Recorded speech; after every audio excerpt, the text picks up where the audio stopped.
주 여호와여, 주는 나의 소망이시요 내가 어릴 때부터 신뢰한 이시라. 주를 찬송함과 주께 영광 돌림이 종일토록 내 입에 가득하리이다. 이스라엘아 들으라. 우리 하나님 여호와는 오직 유일한 여호와시니 너는 마음을 다하고 뜻을 다하고 힘을 다하여 내 하나님 여호와를 사랑하라. 아멘. 전심으로 하나님 아버지께 찬양을 드립시다.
이제 우리 함께 하나님의 말씀을 보겠습니다. 에베소서 2장 19절입니다. 이는 살아계신 하나님의 말씀입니다. 이제 우리 함께 주님의 말씀을 읽겠습니다. 에베소서 2장 19절입니다. 그러므로 이제부터 너희는 외인도 아니요 나그네도 아니요 오직 성도들과 동일한 시민이요 하나님의 권속이라. 아멘. 나무를 심는 사람이라는 애니메이션 영화가 있습니다. 매우 감동적인 영화인데 저도 여러 번 보았습니다. 여러분들 가운데서도 보신 분들이 더러 많으실 것입니다. 교육 강연이나 또 환경이나 개발 그리고 기업가 정신 강연을 할 때마다 단골 내용으로 등장하는 영화이기도 합니다. 이 영화의 내용은 그 주제처럼 나무를 심는 한 사람과 그 한 사람의 수고로 인해 비롯된 영향력은 얼마나 큰가라고 하는 것을 보여줍니다. 프랑스 동남부 그리고 이태리 경계 지역의 넓은 광활한 지역을 프로방스 지역이라고 부른답니다. 그런데 19세기 중반부터 그곳에 사막화 현상이 생기면서 20세기 초에는 그 지역 전체가 아주 황폐하게 되면서 공원지대로 바뀌게 되었답니다. 그곳에 살던 많은 사람들은 그 지역을 떠나게 되었고 이제 사람이 살지 않는 폐허가 된 그곳에 엘지아르라고 하는 사람이 그곳에 이주해서 양을 치며 살아가게 되었습니다. 이 사람은 어느 날 갑자기 자기 아내와 아이를 잃어버리고 너무나 외롭게 자기의 생존을 위해서 고민하던 중에 이곳으로 들어오게 되었습니다. 어느 날 한 여행객이 고원지대를 여행하던 중에 엘지아르 부페르라고 하는 이 사람을 만나게 되면서 그 집에 하루를 머물게 되었답니다. 그런데 그날 밤에 참 이상한 광경을 봤습니다. 엘지아르 부페르가 도토리를 이렇게 고르고 있습니다. 그리고 그 다음 날 그런 100여 개쯤 되는 도토리를 어제 황폐한 땅에 그냥 심고 있습니다. 근데 나가봤더니 그 지역 곳곳에 이렇게 심겨진 도토리가 이렇게 자라 있는 것을 보게 되었습니다. 엘지아르는 매일매일 그와 똑같은 일을 해왔던 것입니다. 참으로 오랫동안. 그러는 중에 1차 세계대전이 일어났습니다. 이 지역도 어떤 피해를 당할지 모르지만 엘지아르는 그럼에도 불구하고 하루도 빠짐없이 여전히 도토리를 심어 나갑니다. 그리고 세월이 또 10년이 흘렀습니다. 이 여행객이 어느 날 궁금해서 이 지역을 다시 방문하게 되었는데 방문하자 그런 변화된 환경에 너무 놀랐습니다. 그 지역은 어느덧 푸른 숲으로 변해 가고 있었고 작은 시냇물도 흐르고 있었습니다. 2만 개를 심으면 2천 개가 삭이 나고 그 중에 절반은 죽어가는 상황에서도 엘지아르 부페르는 하루도 걸리지 않고 이 일을 계속했고 그의 나이 100세가 되도록 그런 이 일을 해서 그곳은 어느 날 아주 푸르디 푸른 아름다운 곳으로 변화되고 수많은 사람들이 찾아와서 그곳에 머물게 되었다고 합니다. 고흐나 알퐁스 도테 이런 사람들이 그곳에서 작업을 하기도 한 아름다운 곳이라고 그럽니다. 뒤늦게 프랑스 정부가 이 사실을 알고 1937년도에 나무 심는 것을 정부의 큰 시책으로 삼게 되고 이것이 또 다른 나라에 전해지면서 나무 심기라고 하는 전 세계 산림 녹화를 이루게 되는 좋은 바탕이 되었다고 그럽니다. 그리고 1987년 이 프로방스 지역 출신으로 캐나다로 귀화한 애니메이션 작가 프레데릭이라고 하는 사람이 자기 고향의 이 얘기를 영화로 만들었습니다. 이를 계기로 해서 캐나다는 그토록 나무가 많음에도 불구하고 2억 5천만 그루를 다시 심게 되었다고 합니다.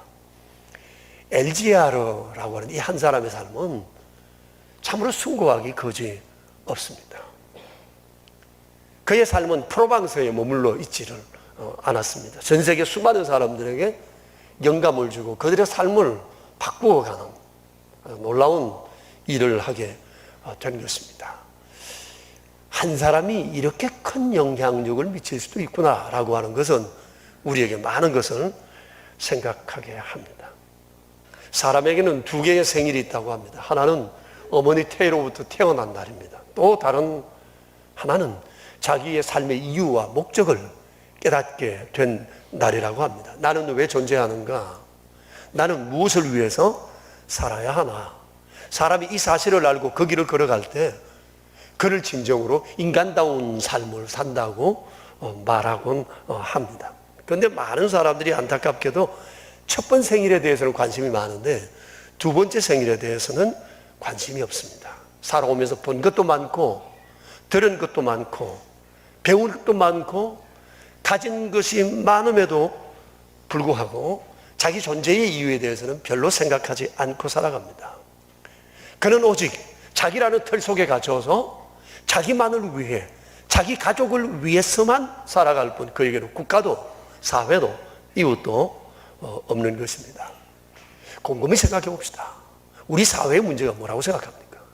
바로 이 문제라고 생각하지 않습니까?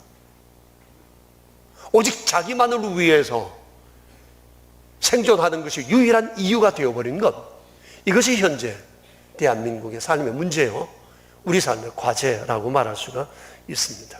우리 또한 별 다르지 않지 않나는 생각을 합니다. 사람이 왜 이렇게 살아가는가? 이것은 절대적 자아의식이 없기 때문입니다. 절대적 자아의식이라고 하는 것은 절대자이신 하나님 앞에서 자기의 존재됨에 대한 질문이 없다는 얘기입니다. 우리는 살아가면서 겨우 다른 사람과 비교해서 내가 누군가를 생각합니다. 그리고 경쟁합니다. 그를 이기기 위해서 그보다 좀 더 나아지기 위한 삶을 살아갑니다. 그리고 자기 자신의 편안한 삶이 우리 삶의 유일한 목적이 되어 있습니다. 많은 사람들은 나를 지으신 절대자이신 하나님 앞에 내가 누군지, 하나님이 왜 나를 지으셨는지, 내가 오늘 어떻게 살아가야 하는지에 대한 물음이 없다고 하는 것입니다. 이러한 절대적 자아의식이 부족하기 때문에 우리는 여전히 나 자신에 함몰되어 자기 동굴 속에 들어가서 살아갈 수밖에 없는 것입니다. 그런데 오늘 말씀은 이렇게 살아가는 우리의 의식을 일깨워 줍니다. 여러분 19절 말씀은 내가 누구인가에 대해서 분명히 말씀하십니다. 그리스도인이 되기 전 나와 그리스도인이 되고 난 후에 나는 누구인가를 아주 명백하게 말씀합니다. 그리스도인이 되기 전 우리는 누굽니까? 외인이요 나그네라고 말씀을 합니다. 이방인이라는 얘기입니다. 그의 삶은 뿌리가 없어 일시적이라는 얘기입니다. 한 곳에 머물지 않는다는 얘기입니다. 오직 자기 생존만을 위해서 이곳저곳 옮겨 다니며 살아가는 한시적 인생을 살아가는 사람이었다, 그 얘기입니다. 그런데 그리스도를 알고 난 이후 우리는 성도요 시민이요 하나님의 권속이 되었다고 했습니다. 그리스도로 말미암아 우리의 신분이 확 달라진 겁니다. 구원받은 존재로 영원한 생명을 가진 자로 구별된 사람으로 우린 바꾸어지게 되었습니다. 그리고 하나님 나라 시민이 되었습니다. 이제는 인생에 한계가 없습니다. 영원히 살아갈 수 있는 존재가 된 것입니다. 그리고 우리는 하나님의 권속이 되었습니다. 여러분, 이 권속이라는 말은 식구라는 뜻입니다. 하나님의 집 식구가 된 것입니다. 하나님께서 예수님을 믿는 우리를 하나님의 집 식구로 받아들여 주신 것입니다. 여러분, 이게 얼마나 놀라운 변화인지 모릅니다. 예수님을 믿음으로 말미암아 우리도 모르는 사이에 우리의 신분이 이렇게 확 달라지게 된 것입니다. 여러분, 세상에 가장 사람을 행복하게 하는 단어가 가족이라고 그러지 않습니까? 가족은 운명 공동체입니다. 그 관계가 아주 끈끈합니다. 근데 하나님께서 우리를 하나님의 식구로, 하나님의 가족으로 받아주신 거예요. 그리스도로 말미암아 변화된 우리와 하나님과의 관계를 끊어놓을 것은 세상에 아무것도 없다고 말씀을 하십니다. 저는 오늘 이렇게 변화된 우리의 신분 중에서 특별히 하나님의 권속이라는 이 단어에 좀 집중해서 우리가 함께 이 말씀을 나누었으면 좋겠습니다. 여러분, 이 하나님의 권속이라는 이 단어는 우리에게 크나큰 자부심을 갖게 합니다. 눈에 보이는 것을 내가 얼마나 가졌느냐, 그 어떤 것보다도 하나님의 가족, 하나님의 식구가 되었다라고 하는 이 한 가지 사실은 우리의 존재가 어떤 것인지를 아주 명확하게 보여줍니다. 여러분 여기에도 가장들이 많으신데 솔직히 말해서 가장들이 세상에 살아가는 이유는 가족 때문 아닙니까? 내 홀몸이라면 적당하게 살 수 있어요. 일도 적당하게 하고 적당하게 먹으면 돼요. 그래도 딸린 식구들이 있으니까 힘들어도 가야 하고 욕먹어도 가야 하고 참아야 하고 그런 일들이 얼마나 많아요. 가족 때문에. 그렇지 않습니까? 우리가 하나님의 가족이 되었습니다. 하나님이 우리를 어떻게 대우할 것인가라고 하는 것은 너무나 뻔한 겁니다. 우리는 하나님의 절대적 은총과 보호 속에서 살아가고 있는 거예요. 이 하나님의 권속이라는 이 단어는 그래서 우리에게 크나큰 자부심을 갖게 하는 겁니다. 어떤 상황 속에서도 우리가 두려워하지 말아야 할 이유는 우리가 하나님의 권속이기 때문입니다. 그리고 이 권속이라는 말은 내가 누구인지, 이제는 내가 무엇을 위해서 살아가야 할지에 대한 분명한 해답을 주기도 합니다. 여러분, 우리는 본래 하나님 집 식구가 아니었어요. 그러면 우리는 어디에 소속된 사람이었을까요? 좀 민망하기는 하지만 성경대로 말씀드려도 될까요? 성경대로 말씀드려요? 우리는 본래 하나님 식구가 아니었고 마귀의 집 식구였습니다. 예수님이 그러셨습니다. 요한복음 8장 44절에서 예수님이 이렇게 말씀하셨습니다. 너희는 너희 아비 마귀에서 난다니. 너희 아비의 욕심대로 너희도 행하고자 하느니라. 그는 처음부터 살인한 자요 진리가 그 속에 없으므로 진리에 서지 못하고 거짓을 말할 때마다 제 것으로 말하느니 이는 그가 거짓말쟁이요 거짓의 아비가 되었다. 너희는 거짓의 아비인 마귀의 자식이니라 말씀하셨습니다. 에베소서 2장 2절 3절에도 이와 같은 말씀이 있어요. 그때에 너희는 그 가운데 행하여 이 세상 풍조를 따르고 공중의 권세 잡은 자를 따라서니 지금 곧 불순종의 아들들 가운데 역사하는 영이라. 전에는 너희가 다 그 가운데서 육체의 욕심을 따라 지내며 육체와 마음에 원하는 것을 하여 다른 이들과 같이 본질상 진노의 자녀였다고 말씀을 하십니다.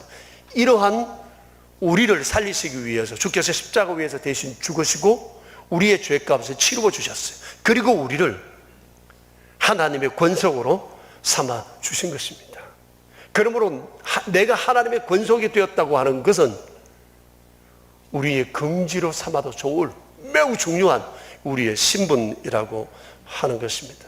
그런 거로 여러분, 눈에 보이는 것이 우리에게 부족하다요 걱정할 이유가 없는 것은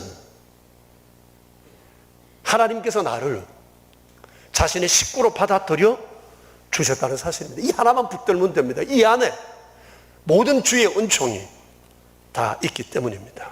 자, 그런데 이제 이 하나님의 식구인 우리에게 중요한 책무가 있습니다. 그게 뭐냐? 하나님의 집에 다른 식구를 챙겨주는 일입니다.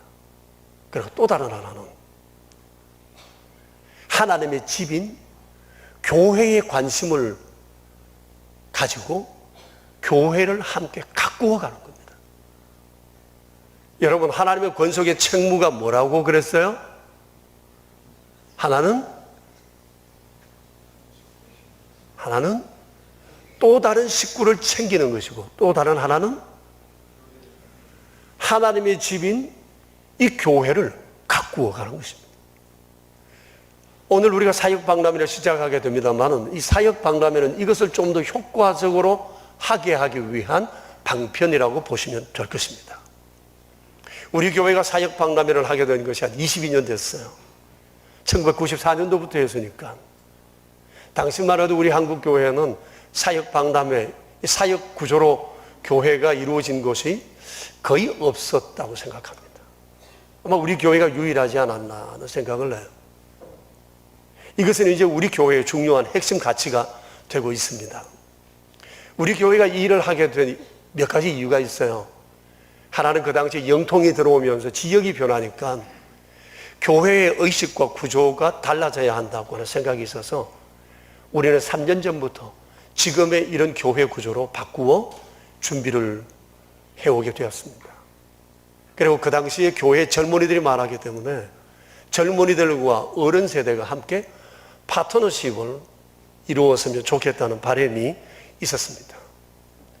그리고 교우들은 착해서 시키는 것은 참 잘하시지만 능동적으로 뭔가 일을 하고자 하는 훈련이 되어 있지 않아서 자발적인 자원봉사 개념이 없었습니다. 그래서 우리가 좀 더 능동적으로 일을 하는 것을 배워가자라고 해서 지금 이런 체제를 만들게 되었습니다. 그리고 교회 일을 하면 잘하는 사람은 일을 바가지로 하고 아예 그렇지 못한 사람은 교회는 오지만 전혀 사역은 하지 않고 지내는 분들이 계세요. 한 사람에게 병목 현상이 생겨가지고 이 사람만 넘어지면 다 넘어집니다. 이래서 안 되겠다. 하나씩 일을 맡아서 하자. 그리고 처음 교회 오시는 분들은 교회 일을 하고 싶어도 들어가야 되나 말아야 되나 궁금할 때가 많아요. 들어가면 눈치 보이고 안 들어가자니 또 이쪽도 눈치 보이고 이래서 그분들에게 누구든지 쉽게 들어올 수 있는 장을 마련하는 것이 바로 이 사역박람회였습니다. 지금도 이 정신은 우리에게 그대로 존재하고 있습니다. 그런데 그때나 지금이나 우리가 사역을 선택하는 방식은 하나예요. 그것은 자원하는 것입니다. 물론 이 방법이 수동적 태도를 지닌 사람들에게는 다소 좀 불편하기는 합니다. 왜냐하면 이런 능동적인 자세를 가지지 않으면 교회는 등록하고 오랫동안 다녀도 여전히 손님 기분을 떨칠 수 없기 때문에 그렇습니다. 그래서 요즘도 우리 교회 등록하시는 분 중에 어떤 분들은 이걸 좀 불편해해요. 낯설어해요. 이 교회는 등록하라 그러지도 않지, 일하라 그러지도 않지.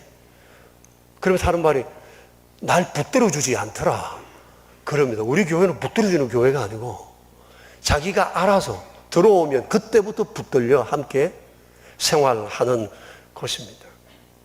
그리고 여러분, 섬김과 봉사라고 하는 것은 누가 명령해서 시켜서 하기보다도 자원해서 하는 게 맞습니다.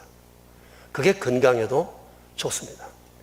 하루야마 시게오라는 사람이 내뇌혁명이라는 책을 써서 베스트셀러가 된 적이 있습니다. 한 15년쯤 된 것 같습니다.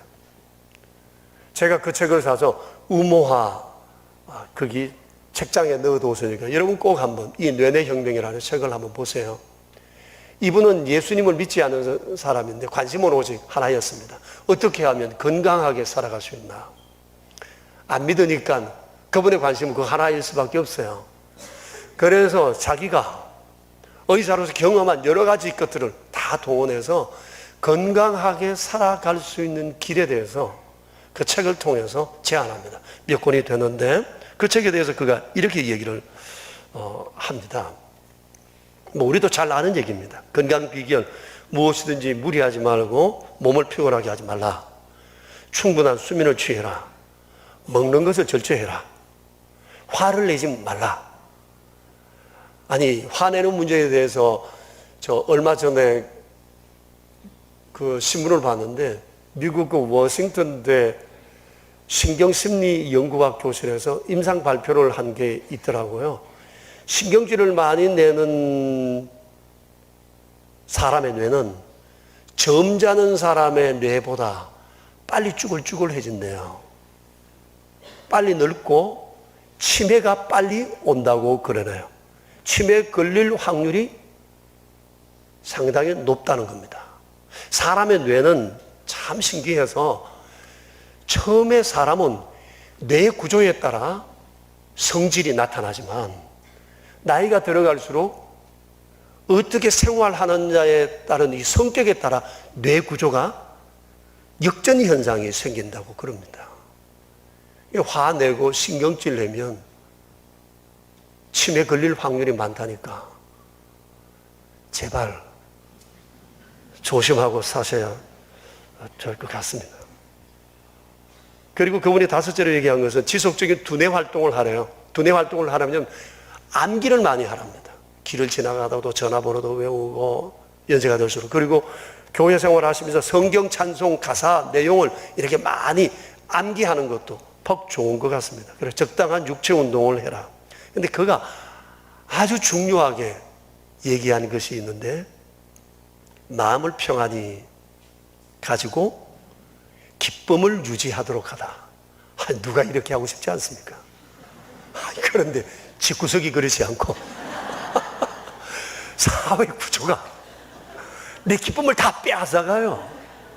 이건 내 기쁘고 싶은데, 편안히 살고 싶은데 이게 잘 안 돼요. 근데 이분 얘기는 그렇습니다. 자기가 보니까 사람이 막 기뻐하고 마음이 평안할 때 엔돌핀이 생겨나가지고 몸을 건강하게 한대요. 그러면 뭐 우리 주변이 다 이러니까 어려운데, 그러면 어떻게 하면 마음을 평안히 하고 기쁨을 유지할 수 있나? 그분이 하나 제안을 했습니다. 자원봉사라는 거예요. 아무런 대가 없이, 조건 없이 봉사할 수 있는 기회를 많이 가지라는 겁니다. 그럴 때 대뇌 피에서 엔돌핀이 시냇물처럼 펑펑 솟아난다는 거예요. 그래서 건강을 이길 수도 있다는 겁니다. 우리가 흔히 그렇잖아요. 자원봉사 갔다 오면 기쁘죠. 몸이 막 나를 것 같아요. 이런 영향이 있다는 겁니다. 그러니까 우울할 때, 몸이 힘들고 피곤할 때, 여러 가지 어려운 일이 있을 때, 몸이 아플 때 가만히 더 조용하게 가만히 있는 것이 아니라, 이때는 오히려 자원하여 봉사할 수 있는 것을 찾아가서 봉사를 하면 그것은 내게 여러 가지 유익함이 있다는 겁니다. 이것이 바로 자원봉사의 대가인 것 같습니다.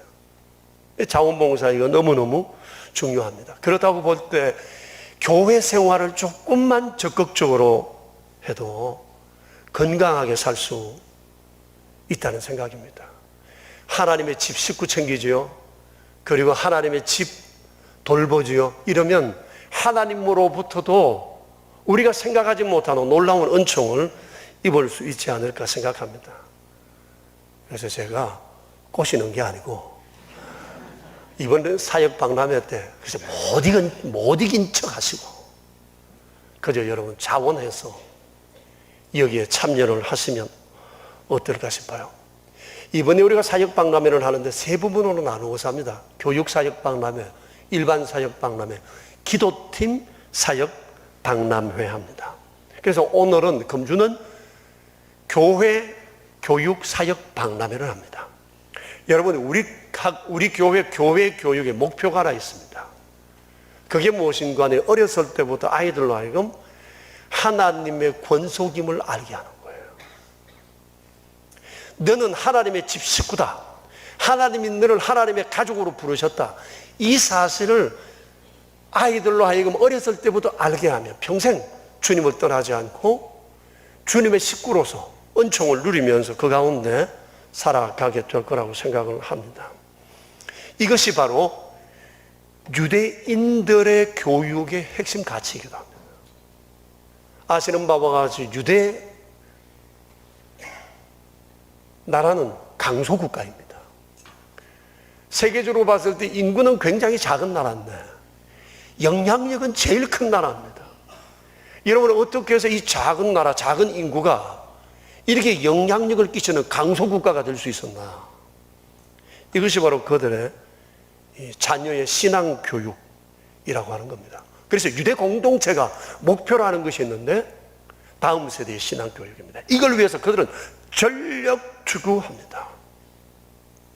여러분, 유대인들이 그냥 유대인 된 것 아닙니다. 운 좋은 거 아닙니다. 유대인들의 상인들의 전략이 많아서 그런 것이 아닙니다. 그들이 여기에 대한 목적을 두고 전력 투구하기 때문에 그렇습니다. 얼마 전에 미국 가서 유학하시면서 오랫동안 그곳에 살고 계시는 어떤 분을 만났는데 그분이 이런 얘기를 했습니다. 유대 공동체가 자기 자녀들 다음 세대에게 권하는, 절대적으로 권하는 직업이 세 가지가 있답니다.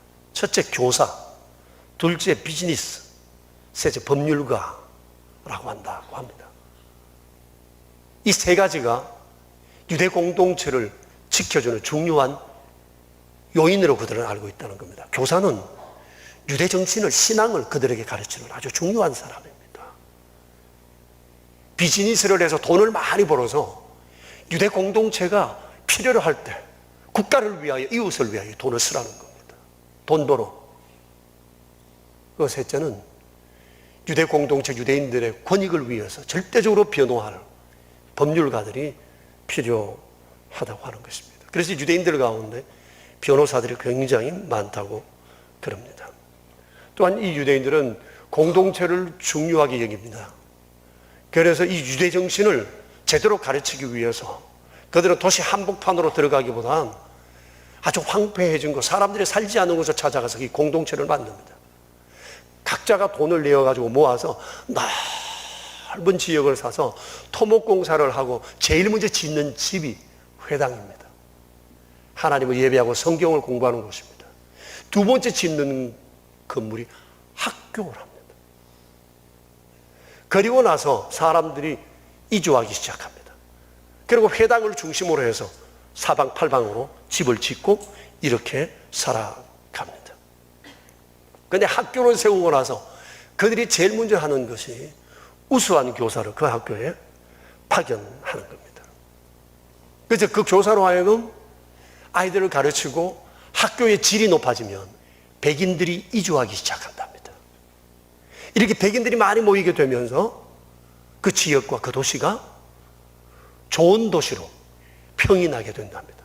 이렇게 만들어진 도시가 많고 이렇게 세워진 대학교가 미국 곳곳에 굉장히 많다고 하는 것입니다. 이렇게 해서 유대인들은 지역마다 영향력을 미치고 또 여기 마치면 또 다른 지역 가서 그런 일들을 계속해 갑니다. 그러니 유대인들이 가장 중요하게 생각하는 것은 자녀들의 신앙교육이에요. 그래서 이 신앙교육을 위해서 그들은 유대인들 중에 최고의 인재를 뽑아 교사로 양성한다는 거예요. 유대 자녀들 가운데 가장 뛰어난 실력가들은, 랍비들은 교사하라고 추천한답니다. 이런 사람이 교사가 됩니다. 그러니까 유대인 교사는 엘리트 중에 엘리트입니다. 철저한 신앙과 여러 가지 지식으로 무장된 사람입니다. 이런 선생님 밑에서 아이들이 공부합니다. 신앙을 배우고 실력을 키웁니다. 이렇게 유대의 그 오랜 역사는 이런 식으로 신앙을 중히 여기고 실력을 갖춘 선생님에 의해 길러진 아이들이 또 다음 세대를 기르고 다음 세대를 기르면서 유대인이 작지만 강한 나라로 세워지게 되는 요인이 되었다고 하는 것입니다. 그냥 유대인이 되는 것이 아닙니다. 이런 전략적인, 그리고 그 중심에는 다음 세대에 대한 신앙 교육을 절대적으로 생각하는 어른들의 이 중요한 의식, 이것이 핵심 가치가 되어 있기 때문입니다. 우리가 오늘날 한국 교회에 대해서, 기독교에 대해서 여러 가지 얘기합니다만은 우리가 다시 이 일들을 제대로 해내려면 교회 공동체에 있어서도 가장 중요하게 여기는 것을 믿음 전성에 두어야 합니다. 다음 세대에게 믿음이 제대로 전성되려고 하면 부모와 교사들의 역할이 너무너무 큽니다. 연초에 말씀드렸잖아요. 다음 세대가 다른 세대가 되지 않기 위해서 철저한 신앙 교육이 선행되지 않으면 안 됩니다. 여러분 아시는 바와 같이 성경의 7번째 책인 사사기는 이러한 것에 대한 통렬한 반성으로 기록된 책입니다. 다음 세대 교육 실패했다. 다음 세대 교육 실패한 나라가, 공동체가 어떻게 되는가를 하나님은 보여주시기 위해서 사사기를 기록하게 하신 것입니다. 사사기서 2장 7절 10절에 볼 것 같으면 이런 내용이 나와요. 여호수아와 그 시대 사람들, 장로들이 살아있을 동안 유대 공동체 젊은이들은 다 하나님을 섬겼으나 이들이 떠나고 난 다음 다른 세대는 여호와를 알지 못하는 거로 여호와를 섬기지 않고 우상을 섬겼다. 그래서 하나님은 진노하셨고 그들이 열심히 노력했지만 노력의 열매는 없었다. 그 성경은 말씀하고 있습니다.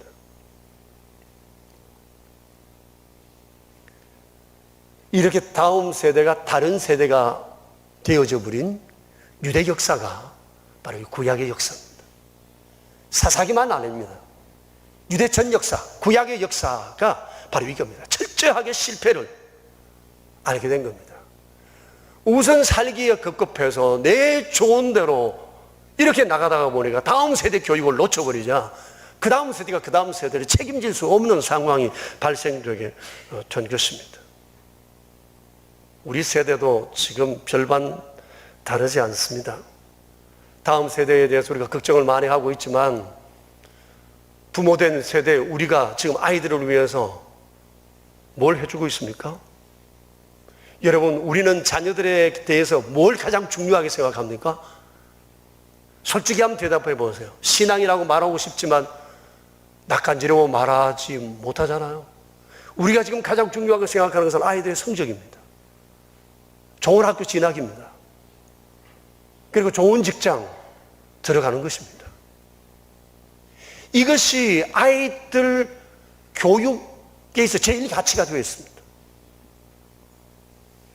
여기에 온통 신경을 빼앗기고 있으니까 신앙생활은 소홀히 될 수밖에 없습니다. 주일 성수, 교회 생활은 결코 1순위가 아닙니다. 교회 직분자들의 자녀들도 마찬가지입니다. 그리고 다른 일에는 돈을 펑펑 쓰면서 아이들 아이워십 구독하는 것 주저주저 하는 부모도 있습니다. 이래가지고 우리의 미래, 우리 아이들의 미래 신앙 우리가 제대로 키울 수 있을까요? 시간 투자 안 하지, 돈 투자 안 하지, 관심 없지. 어떻게 될 것 같습니까? 돈만 있으면 되겠습니까? 과학이 발전하면 그게 아이들을 살려줄 것 같습니까? 역사가 우리에게 분명히 이것을 말씀하고 있지 않습니까?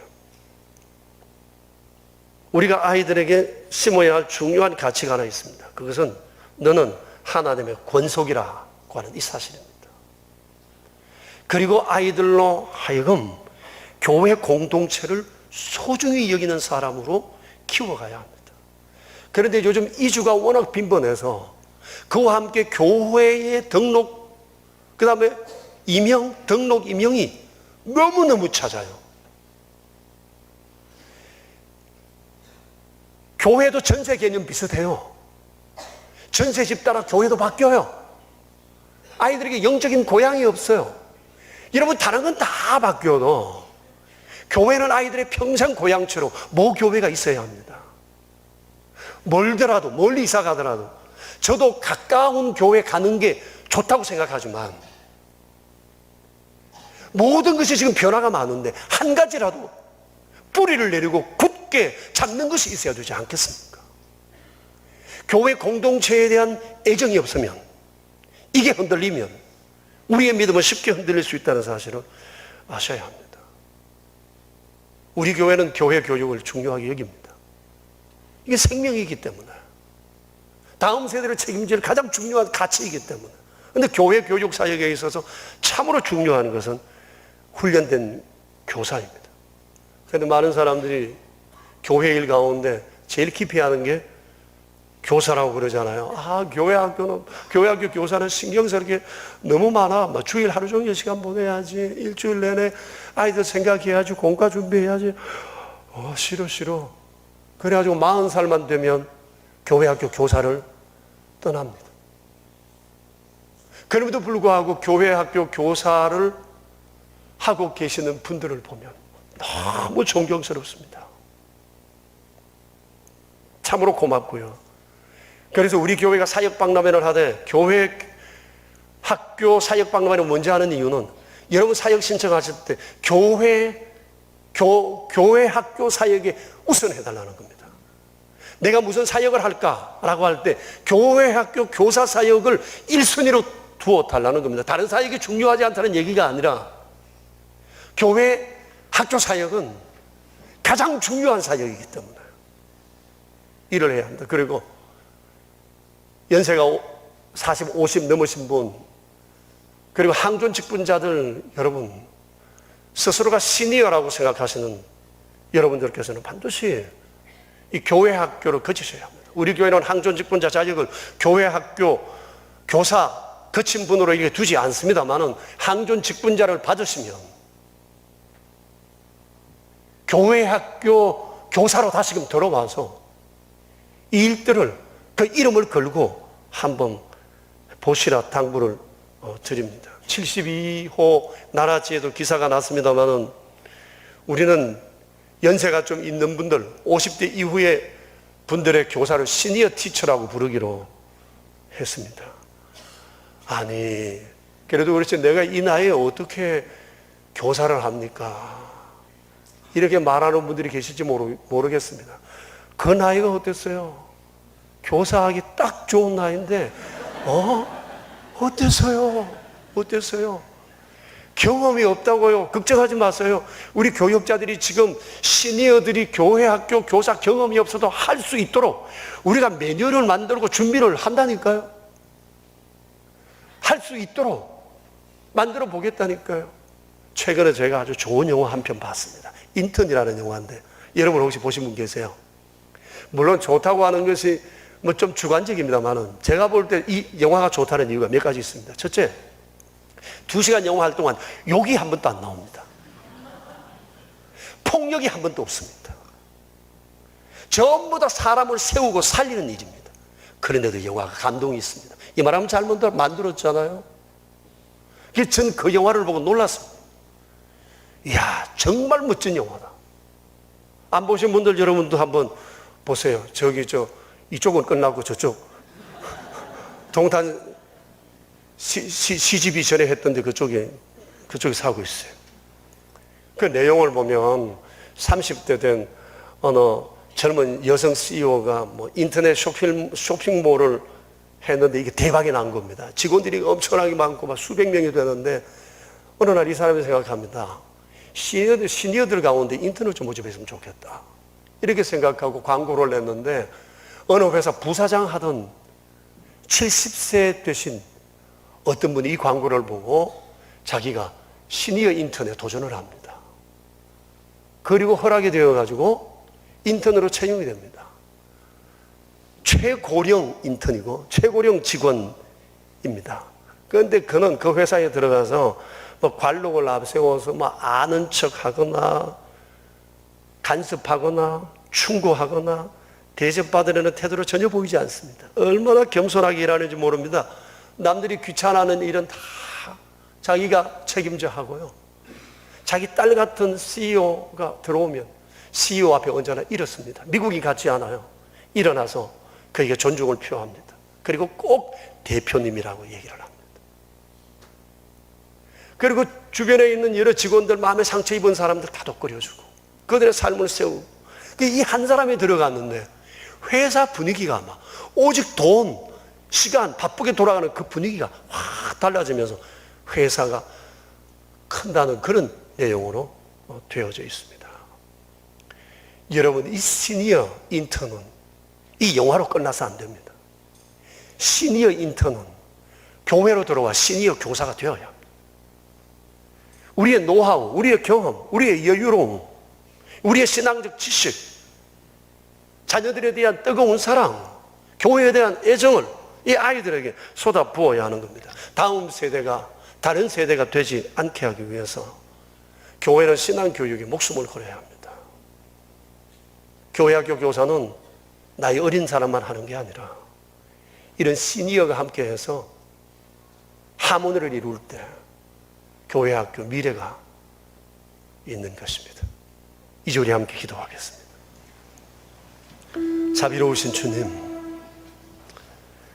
변화많은 세대 속에서 또 물질적인 것이 만능이 되어 있는 이 세대 속에서 신앙의 가치가 점점 빛을 잃어가는 이런 세대 속에서 하나님께서 우리에게 참으로 원하시는 것은 보수신앙으로 무장하고 신앙 가운데 견고히 서는 것이라고 하는 사실을 오늘도 우리가 다시 한 번 더 깨닫고 감사를 드립니다. 허물 많았던 저희를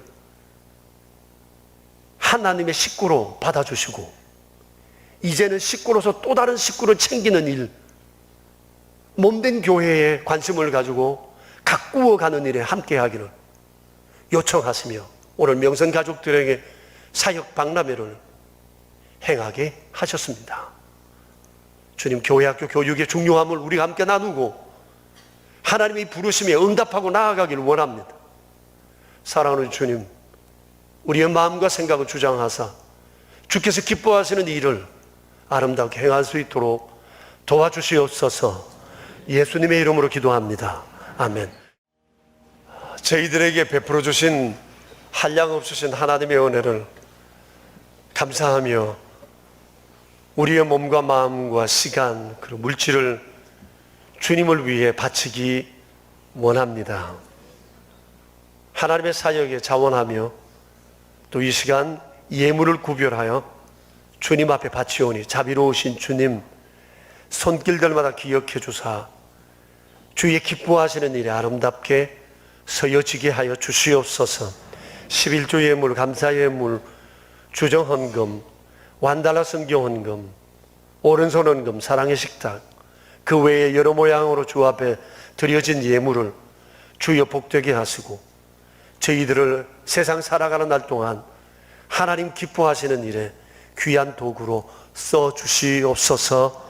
주님 예수 그리스도 이름으로 기도드리오며 이제는 만왕의 왕 되신 주 예수 그리스도의 은혜와 크신 아버지의 사랑하심과 성령님의 교통하심이 모인 저희 무리들과 명선의 모든 가족들과 주님의 몸 되신 교회 위에 이제로부터 영원히 함께 계시옵기를 간절히 축원하옵나이다. 아멘.